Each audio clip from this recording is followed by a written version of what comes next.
So some of the things we're going to be talking about in this masterclass is why we feel that psychedelic mentorship is so important, and specifically why it's so important to bridge that gap between indigenous knowledge and Western science. I think I'm going to start calling it indigenous science because I feel that that's as fitting as indigenous knowledge. We can get into why we think that's the case, or why I think that's the case, within the actual class.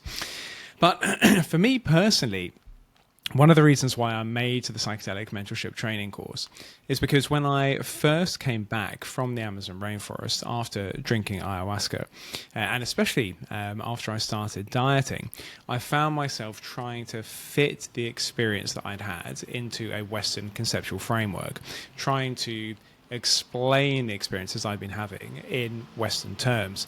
And that became increasingly more difficult to do so. And it gave me this anxiety when I was questioning my worldview. And I later found out that was called ontological shock.